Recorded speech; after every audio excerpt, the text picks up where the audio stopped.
A lot of people ask me what it is that my real purpose would be in instructing people who want to go to college about how they can do so without putting themselves into a position of lifetime debt. And the answer is very simple, and that is my own experiences have provided a very high level of stimulus. In other words, my why was created for helping parents and their students with finding financial aid because I had a very difficult life when I was a student, and I wanted simply to spare as many people as I could the agony, the financial agony that I endured as a young person and the consequences of the impact that it had on my life as I went forward. And now as it pertains to my family and how it is impacting them to this very day. So I have a great why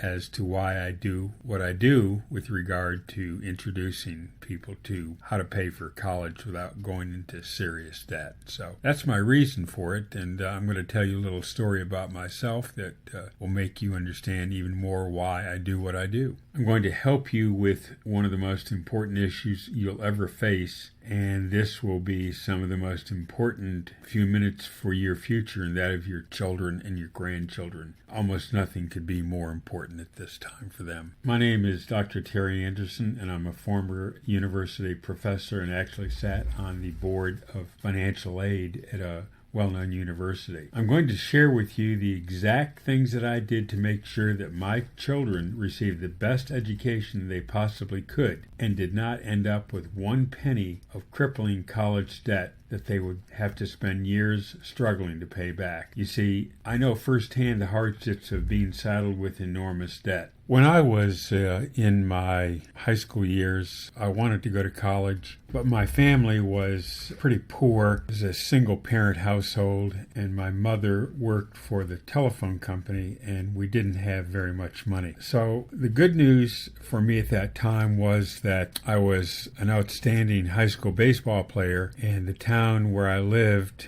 was the home of Cornell University, still is, and the university recognized my athletic ability and my scholastic ability and was prepared and in fact did offer me a full academic and sports scholarship to Cornell. But being the strong-headed person that most teenagers are, I decided I didn't want to stick around home. I'd had enough of that, and I wanted to go far afield, and I wanted to go to Georgetown University, which was then and still is now a very expensive private school. So here I was, a very poor student, prepared to receive a full funding of my undergraduate education, and I turned my back on it and went off to Georgetown, from which I did graduate in 4 years, but only with a massive amount of debt. I'm telling you, I had to borrow every cent for tuition, fees, books, room, board, everything, spending money. And the problem was, even at that time, and that was a long time ago, couldn't borrow enough money to pay for all the things you needed. So I am somewhat ashamed to say that I had to do some things during those days in college to earn money to literally eat that I could not otherwise do. In fact, it was a very scary situation living in a city like Washington, D.C., at a place like Georgetown University with no money. I almost got arrested one time for something I did to get enough money to eat that week. And what resulted in the end was I ended up sitting in the financial aid office refusing to move until they gave me some kind of financial award. Now let me stop and go back. I never got any financial award consideration because at the time that it was required for my mother to fill out the paperwork, she, for whatever reason, didn't want to do it, and therefore I ended up having to go 100% on private bank loans, not even federal money, just private bank loans. So I was sitting in the office of financial aid at Georgetown and told them I wouldn't leave without money. And in the end, when I told them the story about almost getting arrested that day just to have food, they came forth with a meager but very necessary and at that time sufficient grant that normally was afforded only to minorities. I was not a minority, but my situation was so bad that the university felt they had to give me something. So off I went. Fast forward a number of years, got a graduate degree, got a doctorate, and went off to teach at a well-known university where I sat on the scholarship committee for students at the university. And I became very intimately aware of how the process works and who did get money and who didn't and for what reason they did not. And it was a very eye-opening situation. When I graduated from graduate school, I of course had all of the debt to repay, and in the meantime I'd gotten married, and I married a young lady who also came from a very poor family and had a mountain of debt. So together we entered into the workforce with a huge amount of debt. Fortunately, I was used to living so meagerly that when my wife and I got our jobs upon graduation, we dedicated ourselves to paying off that debt, which we did do, but it was a great struggle, let me tell you. But anyway, advancing from the point where I had experience with the financial aid, then we started to have a family, and I swore to myself at that time that I was not going to put my kids through the same kind of torturous lifestyle of insufficient money when they're going through school. School is supposed to be a time when you not only learn responsibility and you learn this information and skills that you need to go forth into adult life with a good job. It's a time when you should have a little bit of fun, relax a little bit occasionally on those occasions when you didn't have to study. I remember back in my own situation that I didn't even have enough money to take the bus in Washington. I had to walk every place I went, and I could not go to any parties. I could not buy myself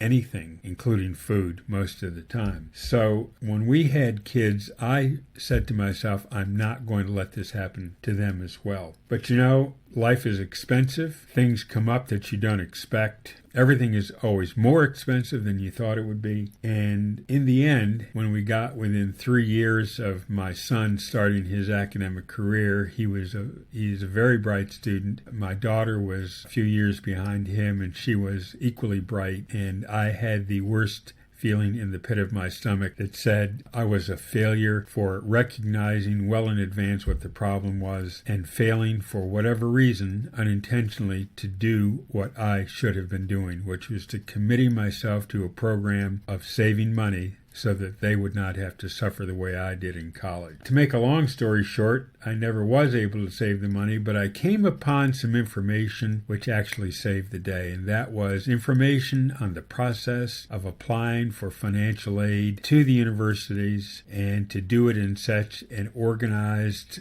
focused manner led to one extremely happy ending, and that was that my son graduated from a major 4-year institution without a single penny of college debt and with no debt whatsoever from a personal standpoint. He had a perfect credit score because he was not in debt. And that enabled him to make job decisions based on what his real interests were rather than what had to be otherwise to cover the debt. Same thing with my daughter. My daughter just graduated from a major university with no college debt and no personal debt. Same situation for her. She gets to choose what she wants to do and where she wants to live and what she wants to drive and how she wants to vacation and when she wants to do whatever with her life because of the fact that she has no debt as a result of college, both from my own personal experiences on the scholarship committees and the information which I had gathered about how to go about finding the money. So my kids benefited from what my experiences were and what I had learned, despite the fact that I was unable personally to save the money necessary to go to school. And by the way, I guess as I mentioned, they went to a state university and not a private college, so the cost of attending was significantly lower. But the same thing applies. The same kind of information can help those who are planning to attend a private university as well. Now, fast forward a little bit of time, my son decides that he's going to get married, and he has left the field of engineering to become a student minister at a university here in Virginia, and of course took a tremendous pay cut with that. He then got married to a young lady, a charming young lady, who came to him with over $50,000 worth of educational debt. So here we are again. My situation dictated that I felt an obligation to help my son and his wife out with their finances and tend to that every month to make sure that their life is financially more stable. Now, they work very, very hard and contribute as much as reasonably possible to their debt. Well, fast forward a couple of years, and guess what happens? They have a baby. His name is Noah, and he's a wonderful young man. He's very little as I make this recording. He's only 2 months old. But as I look at him, I think to myself, he, because of his parents' financial situation that is not having high incomes, is faced with the same problem that I had, and it's a problem that I don't want him to have. So I'm preparing to make sure through my knowledge and my experiences that Noah does not have the burden of college debt when the time comes for him to graduate. Now, my reason in offering financial guidance for navigating the world of scholarships and financial aid in general is to make sure that not only Noah does not suffer this terrible circumstance, but that every student who hears my voice will understand that my purpose is to provide them with a way out of and away from all of the crushing debt that they're going to experience when they graduate from college. That problem is further compounded these days by the fact that colleges and universities are graduating people, but they're not getting the kinds of jobs and not getting the kind of income that they need to engage in this modern society of expensive cars and expensive houses and expensive food, and everything is expensive. So my purpose is to give them a way out, keys to financial freedom, if you will. Now, let me take a step backward for just a moment because I forgot to mention something very important. I had learned a lot from my position on the university scholarship committee, and I had learned a lot through my research of funding college about how to do that. Fortunately, I did it not just because it was a great benefit to my son and daughter, but more intently and more personally so because when my son was in college, in his second year of college, I was almost unable to work at all. And that was because right before Thanksgiving of that particular year, I suffered a massive heart attack and had a triple bypass. It put me on my back quarters, it disabled me from work, and within 90 days of recovering from that surgery, the doctors found out that I had colon cancer and that I had to be operated on immediately. So in addition to the circumstances of having had triple bypass surgery, I also had colon cancer, which had to be removed. So I was unable to work given all of the physical stress that my body was suffering and from all of the dependencies I had on the prescriptions that I was taking at the time. About 8 months down the road after that cancer surgery, which, by the way, they said they would never have performed my heart surgery had they known I had cancer. But about 8 months after my cancer surgery, I had another bout with cancer. The colon cancer came back, and of course I was further disabled and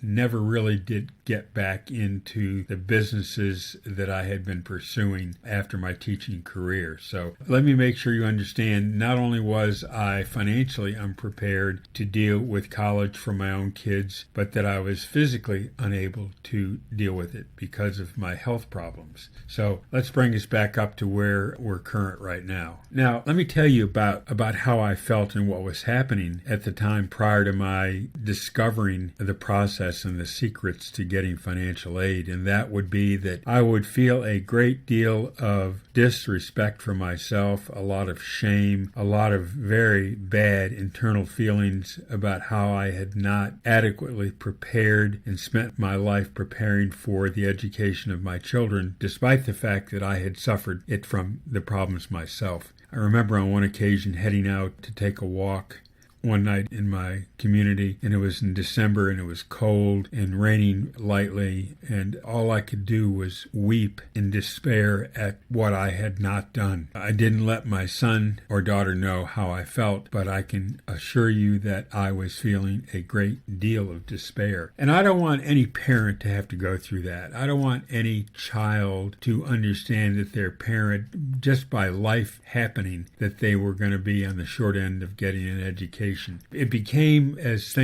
time passed and things developed, that I really felt a very strong urge and desire, what we call a raison d'etre, which is a reason to be, that I would provide the kind of necessary guidance of student families and their students could benefit from. I know that when my son and daughter graduated from college, they went off to their jobs, and I remember my son saying to me one day that he felt kind of frustrated with some of his friends who were all earning great money as engineers in Northern Virginia. He felt a lot of frustration because a lot of them had crushing debt and were unable to participate in a lot of the events available to them in the Northern Virginia area. Same thing for my daughter. She travels and does what she wants to do, but oftentimes cannot be accompanied by some of her contemporaries because they just can't afford it. And they acknowledge what I've done and have expressed the kind of gratitude that you could never imagine coming from your kids' mouths, but they recognize the benefit of what I had done in my life with regard to financial aid and what I had learned to implement a program of securing the necessary aid to attend college and graduate debt-free. I don't have the statistics in front of me, but I know that Georgetown University now has a tuition and fees costs of somewhere in the area of $50,000 to $55,000 plus room and board, which is very expensive in today's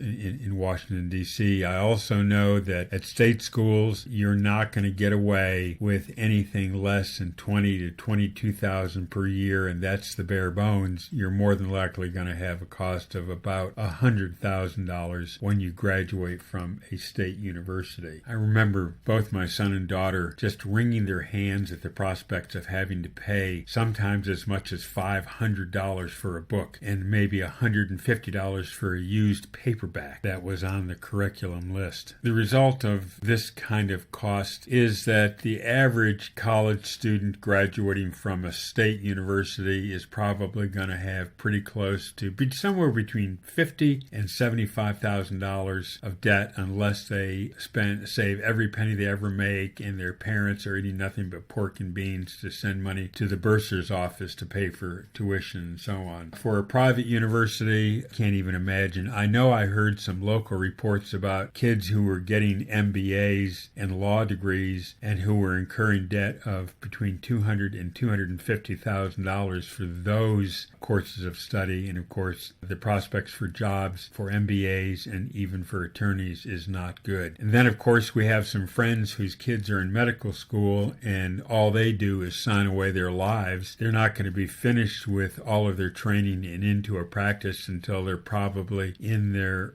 early to mid-30s, probably mid-30s is more like it, and then they have a huge mountain of expenses to be involved in a practice and to have to deal with that student debt. In fact, I think somebody told me the other day that a well-known TV personality who was close to 40 had just that week paid off his final college loans. I also remember hearing and seeing a story on TV about how the U.S. Marshal Service arrested a man for a 30-year-old college debt that amounted to about $1,500 that for whatever reason he hadn't paid. So incurring debt is one, dealing with it is another thing, and then the possibility of defaulting on that debt is even more serious. So this is a very, very serious topic, and my job, I think, is to educate people about how to escape that problem, how to have a better life, how to live the life that people in my generation have lived, and I'm at the front end of the baby boomers, so you know I'm getting old. I think back about my parents and grandparents, although they weren't wealthy by any stretch of the imagination, they did have a better lifestyle because they did not have the debt that everybody else incurs these days. So let me encourage you that if you are the parent of a student or a student, no matter whether you're in undergraduate school or graduate school itself, that I can help you. And I want to point you at some of my resources for which I am charging very modest fees simply to cover the cost of the enormous amount of time and high degree of efficiency that I bring to this situation for you. I want to encourage you to take action early, even if you have kids who are in middle school. It's never too early to start the process that I'm going to describe to you, and it's important that you have all of your ducks in a row when the time comes to actually apply and to negotiate the kind of financial aid that you need. It's also imperative that you do not publicize the information that you get and that you take action immediately, because these resources and methods are not endless. In essence, it's first come, first served. Unfortunately, every student that takes advantage of this leaves less for the next one, so you need to get started right now. I sincerely hope that you take action to ensure a debt-free college experience for your children while you still can. If you're listening to or watching my remarks on a web page that has a place for you to enter your name and email address, I would simply encourage you to do this right away. We're not going to be spamming you and chasing you around, but we do need to get you enrolled because time is of the essence. This is Dr. Terry Anderson, early baby boomer with a grandson of 2 months as I speak, and whose future, because of what I know and what I'm going to do, is going to keep him from having the kind of serious, heart-wrenching debt that most people are going to have. Most people in his generation for sure, because